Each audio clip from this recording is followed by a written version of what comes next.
Hi, it's Dave. Hi, it's Kirk. Welcome to the A.D.K Rock and Metal channel. Today, we are going to be talking about our first A.D.K Presents event of the year at the 66 Bar and a little look back and sharing some of the footage with you at home. So we had 4 bands on the bill. We had Hereward, who were headlining the night from Hertfordshire, Cambridge way. I'm not sure exactly where they are from, but I think they're a Cambridge band. They're Cambridge. Most of them do live in Cambridge. We had Heartstrung, who came down from Lincoln. We had Invicta on the bill.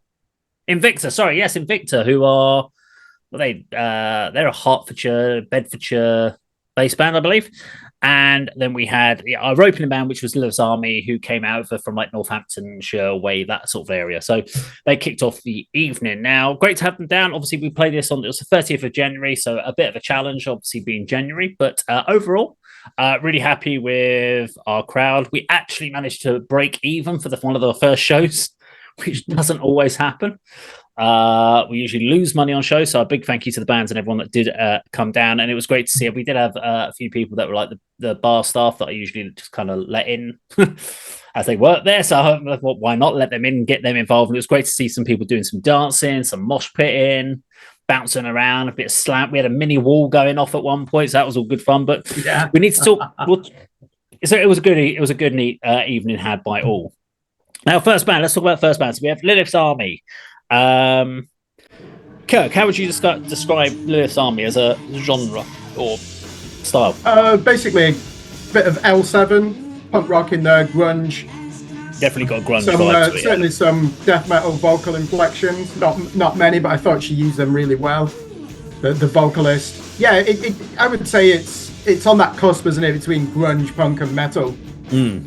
Not too technical, and I don't mean that in a bad way either, because they were really wanting to write filthy pop songs, weren't they, with loads of guitar distortion, rocking out on the bass. The drummer, very powerful as well. He enjoyed himself on the drum stool, really getting into it. Yeah, L7 would be probably the nearest comparison. What about you? How would you? Yeah, I kind of thought the same. L7 whole, that kind of the female fronted grunge, early emo-y kind of vibe bands that we got from around that time. But yeah, grunge is definitely the vibe we got from them.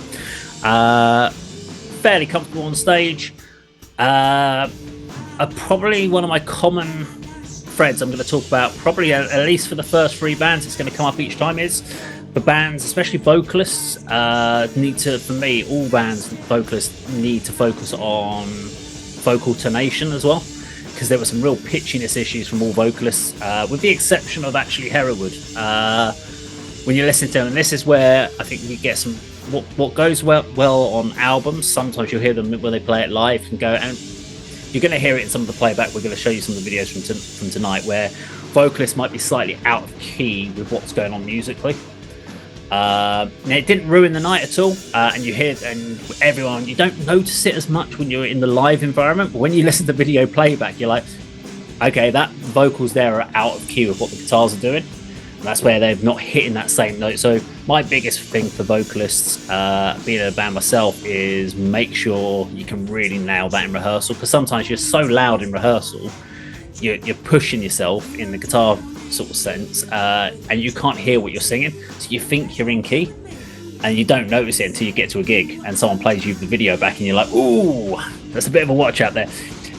I don't think it's intentional to be slightly off key, but yeah, as I said, didn't ruin the night for me. I thought they were really good, thoroughly enjoyable, good bit of grunge.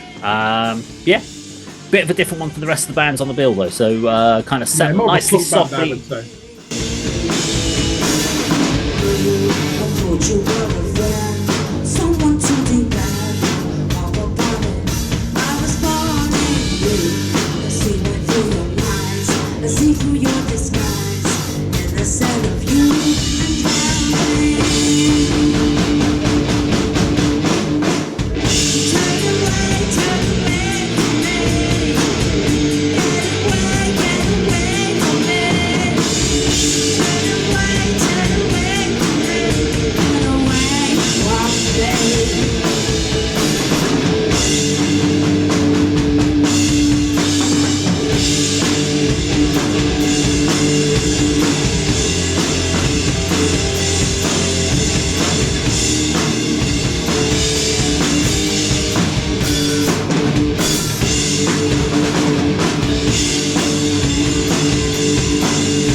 second band on with the youngsters. I'm going to call them the youngsters. I'm allowed to call them youngsters. They're like half my age. If not, actually, no, they're more than half my age. So suddenly that makes me feel really bad when I sort of say, like, I'm like, yeah, I'm 47. And I'm like, God, these guys aren't even like turning 20, some of these guys. But yes, we have Invicta. So what do you reckon style-wise? This was an odd one for me. So I'm trying to place them stylization-wise. This one, to me, it was kind of like if you'd ask Venom to cover Queensryche. It was traditional heavy metal, but it was really dirty and deliberately so as well, and raw. I love the youthful exuberance, the way that they presented their music. You could feel that energy amongst the band on the stage, that they're having a great time. And then also with the crowd and the vocalist, I thought he was one of the standout performers on the night. He had that real ability to switch between harsh vocals and tuneful, aggressive singing vocals as well. The guitar players were fascinating because they were one of those bands where they clearly don't all listen to the same music, and I think that enriches the songwriting because there's so many ideas. Often they're competing against each other, and they're just like, right, we're not rejecting any of these ideas. Let's just see what comes out. And I think the older you get, you start to move away from that, and that can ruin your band at times. So they're in that youthful exuberance, keep using that term, where it's just so exciting at the moment. There's good tempo. There's some really tasty guitar playing as well. The drummer accelerating, fantastic. Yeah. You could hear all the instruments. Yeah, I thought I was pleasantly surprised by this. Did you say that you kind of scouted this band? You saw them at another event? It was one of the bands I kind of reached out when we started putting the band listing together. If I hadn't reached out to them, they were definitely on my mind to include. And so that's why they were in the first show that we did this year. So I saw them at HMS Fest in Bedford at Squires last year. I think they kicked off the night. I thought they were really good. Drummer was insane.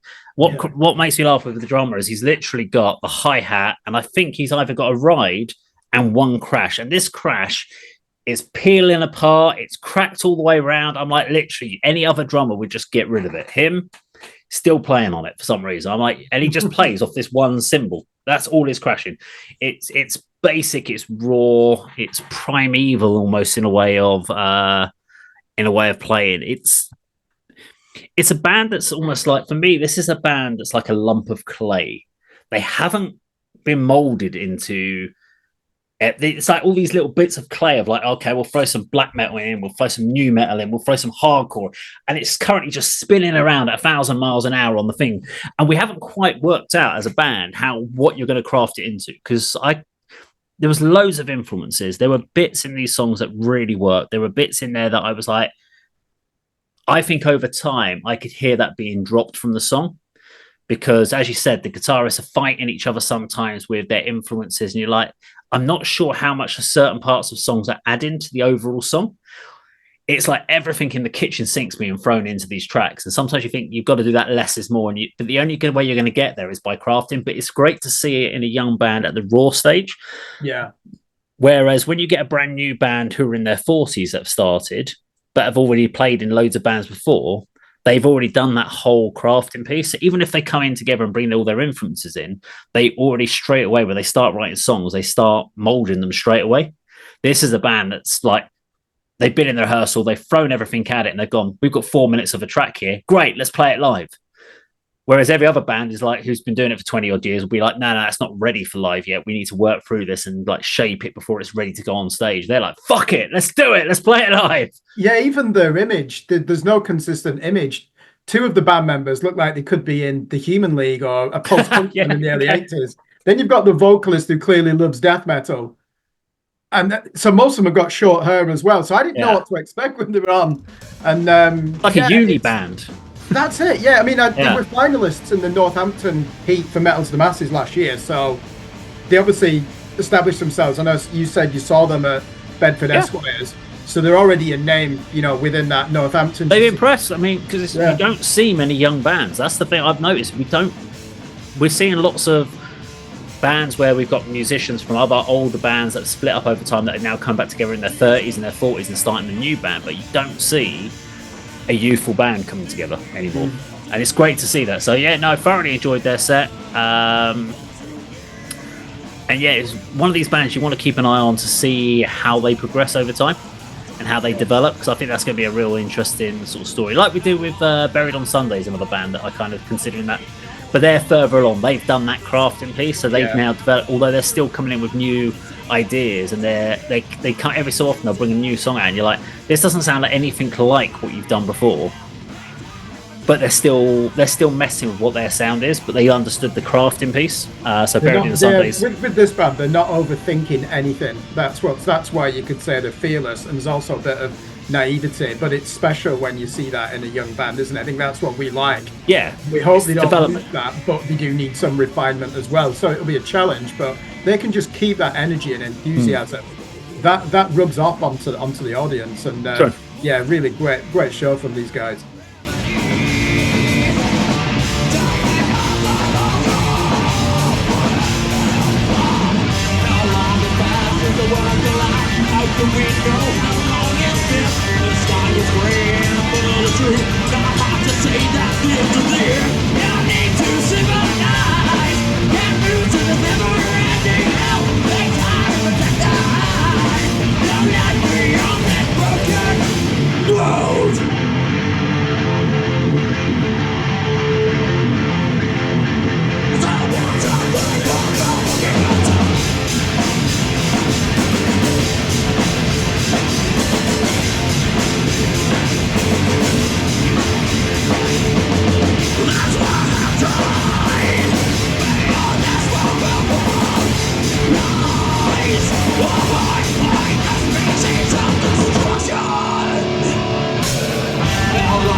So next up, we had Heartstrung, came down from Lincoln.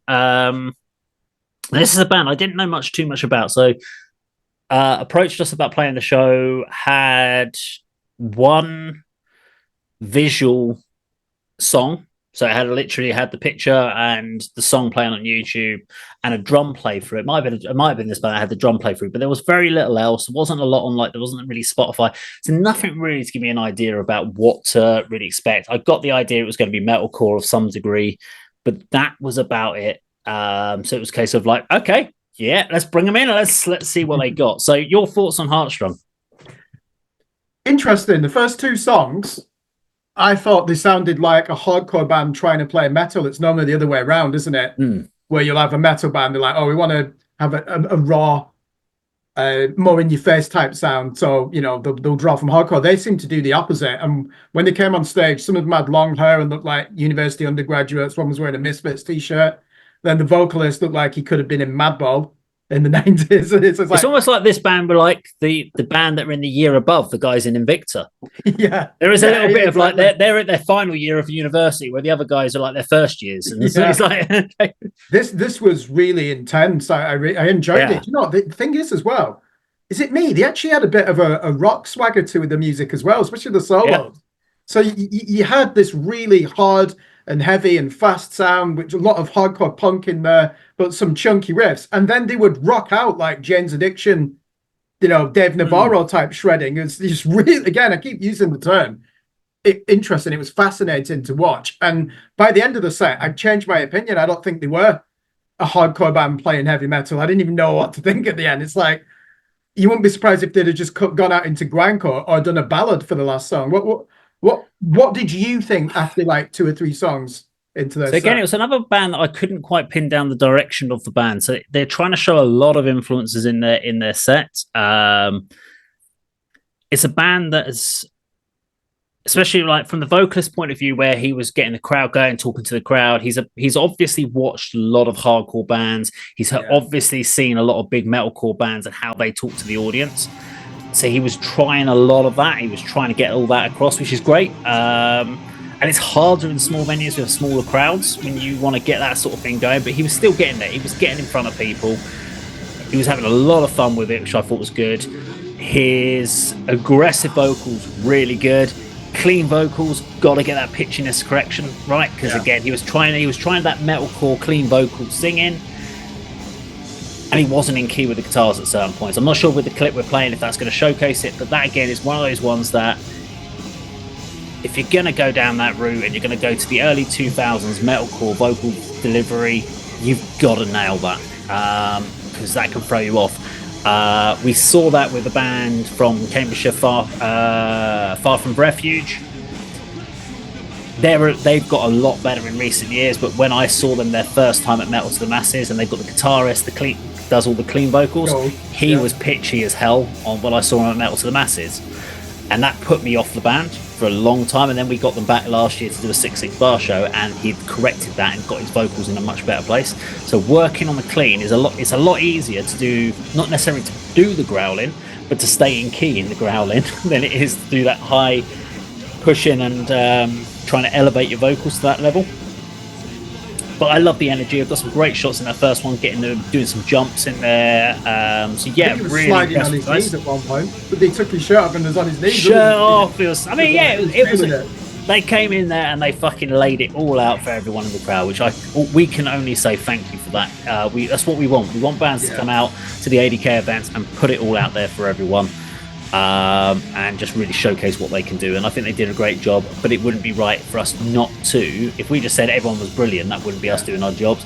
So what did we observe? Put on a great show, but vocally just got to get that clean stuff sorted out. I wouldn't have minded if he just went full aggression the whole way through that set. Would have been absolutely fine with me. Don't necessarily need to do the cleans just because, metalcore. Oh, but if we don't do the cleans, then we'll be called deathcore. Fine, be called deathcore then. But play to your strengths is my thing. But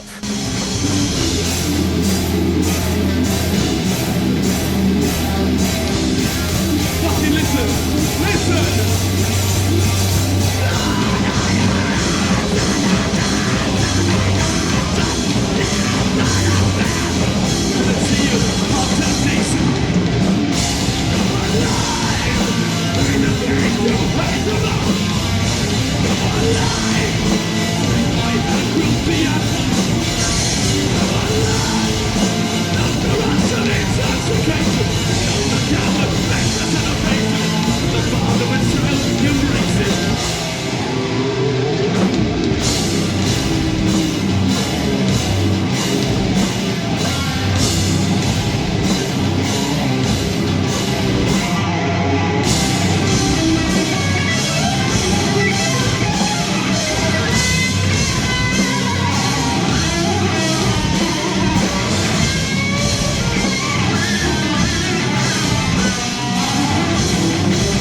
We'll see you next time. We're Heartstrung!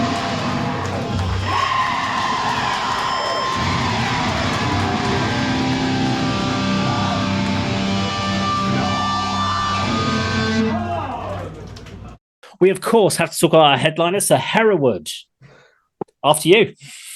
Yeah, I mean, we never know how to describe this band either, do we? They've got traditional heavy metal influences. Josh, the guitar player, likes death metal. You've even got groove metal in there, thrash, especially the penultimate song that ends with a proper like double timing stomp, doesn't it, as well? I did notice Harry's left the band. I was talking to the new guitarist, did really well, the guy who has come in and replaced them. I think he'd only had 2 weeks notice and they've got 3 gigs in the calendar. So he really had to spend the whole weekend, I think, at home learning the songs. Yeah, great energy. Mabel, what does it stand for, this acronym? They've been saying, are you ready to meet Mabel? What gadget is it? Something. It's a Gatling gun, laser gun thing. That's it. Massive, atomic, ballistic energy, light bugger. I don't know what it is. Yeah. I mean, this band, they love being on stage, don't they? Especially Mackie, the bass player. I mean, he's found his calling, hasn't he? When you watch him on stage, he belongs there. And these are probably the band of the last 2 years in the Hertfordshire, Cambridgeshire, Bedfordshire area that have come on leaps and bounds, haven't they? I think these now headline local shows, and rightly so. Their only challenge is start putting some new material out. Get. Well, here's the question. I mean, do they play too many shows, would you say, Hereward? You can always improve your craft, so I don't think that's going to work against you. It will if you're playing one show every 2 weeks in the same, on the same rotation of 4 venues. So I think they do. I think they use it as their craft building. So I mean, I would say, having seen them, 2022 when we first came across Hereward to where they are now, they really have worked their stagecraft. It's not just vocals; it's everyone's involved in their stagecraft. Yeah, we had a couple of covers in there. They did great on those. So we had Before I Forget from Slipknot and, of course, Drowning Pool's Bodies.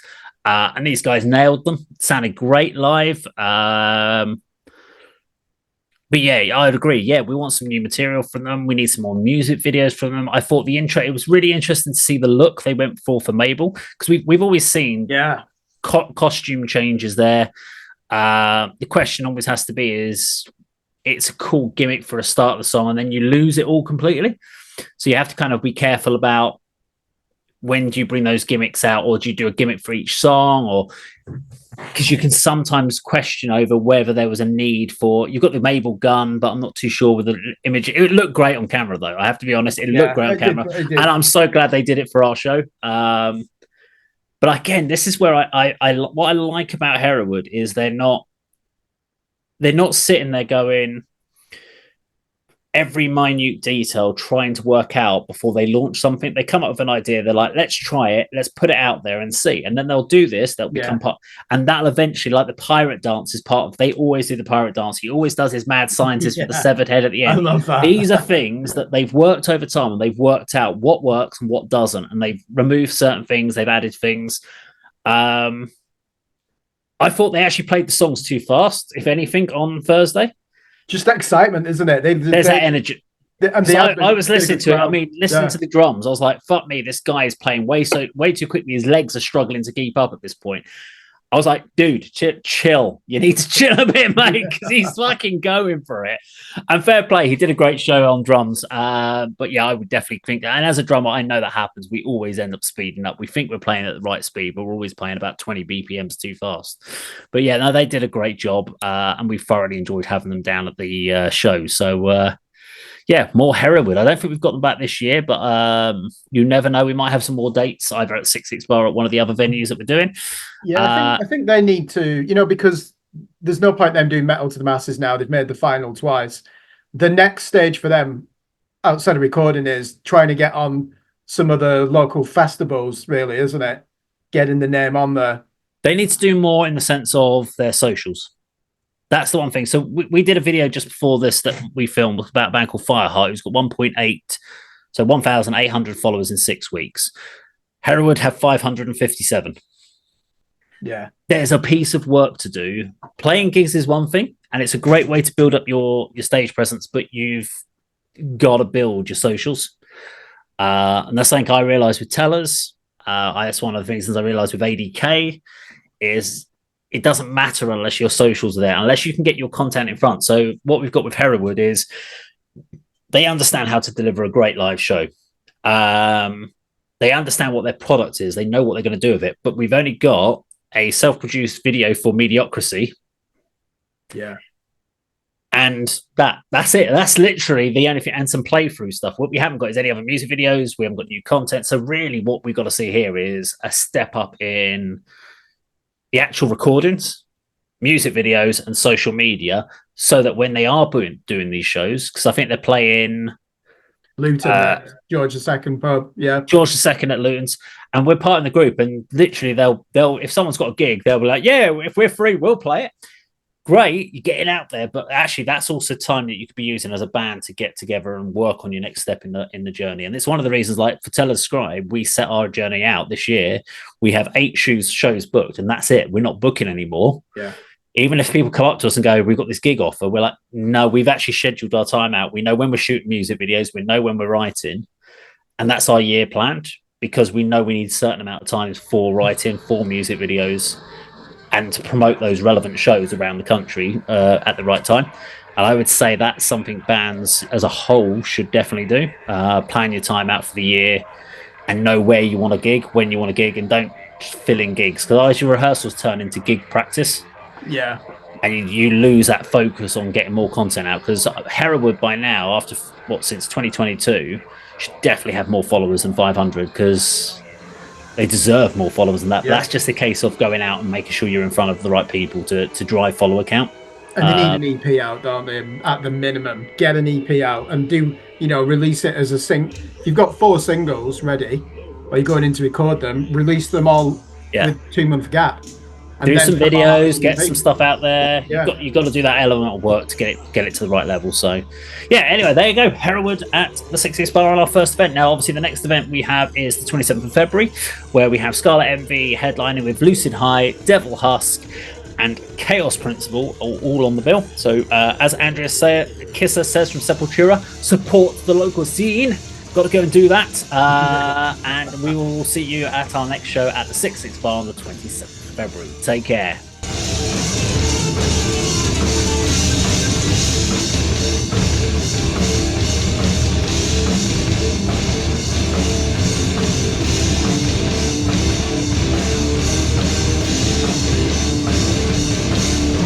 Systematic war machine, we will show you no Ordinary human was created with boundary on.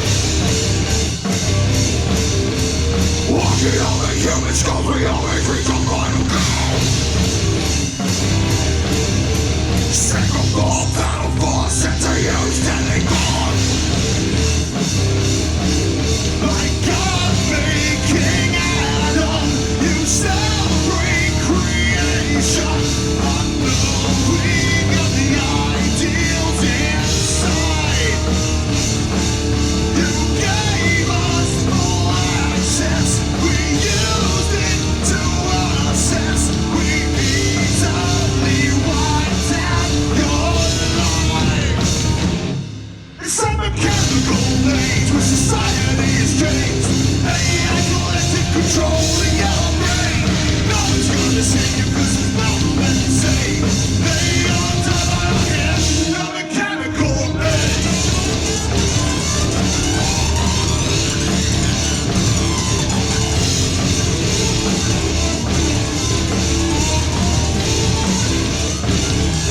Electronic is no matter screams and calling God on our mind. God still Holocaust, we kill without a sacrifice. Send the other summer when we burn the unbelieving man. Cross you at your final stand and paint the road with blood of man. With nuclear destruction, we clean out our path. Your rebellion was crushed under our iron grasp. It's a mechanical age where society is changed. AI collective controlling your brain. No one's gonna save you cause it's never left to save. They are to our hands, no mechanical age.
good computer stores for only £500.